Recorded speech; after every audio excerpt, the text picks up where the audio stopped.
സർവാംഗ സുന്ദരൻ തന്നെ എന്നെ വീണ്ടെടുത്തവൻ.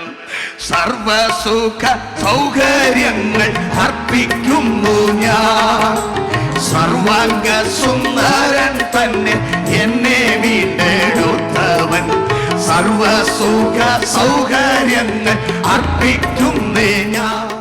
അപ്പോൾ നമ്മുടെ കർത്താവ് സർവാംഗ സുന്ദരനാണ്, മനോഹര രൂപിയാണ്.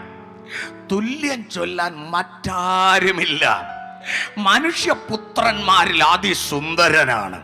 ഹല്ലേലൂയ, ആമേൻ. ആ മനോഹര രൂപിയായ കർത്താവ്, സ്തോത്രം, ഈ മുള്ളിനിടയിൽ കിടക്കുന്നവരെ തേടിയാണ് സ്വർഗമഹിമ വെടിഞ്ഞു വന്നത്. ആമേൻ.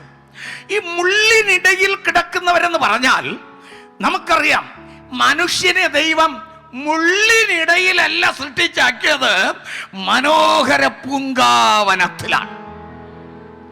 അന്ന് മുള്ളില്ല, പറക്കാരയുമില്ല. ഹല്ലേലൂയ. മനോഹരമായ പൂങ്കാവനത്തിൽ മനുഷ്യനെയും സുന്ദരനായി സൃഷ്ടിച്ചു വെച്ചു. എന്നാൽ മനുഷ്യൻ പാപം ചെയ്തപ്പോൾ സ്വർഗത്തിലെ ദൈവം ആ പൂങ്കാവനത്തിൽ നിന്നും അവനെ ശാപഭൂമിയിലേക്ക് വലിച്ചെറിഞ്ഞു. അവിടെയാണ് മുള്ളും പറക്കാരയും. ഭൂമി ശാപഭൂമിയിലെ മുള്ളിനിടയിൽ വലിച്ചെറിയപ്പെട്ടു.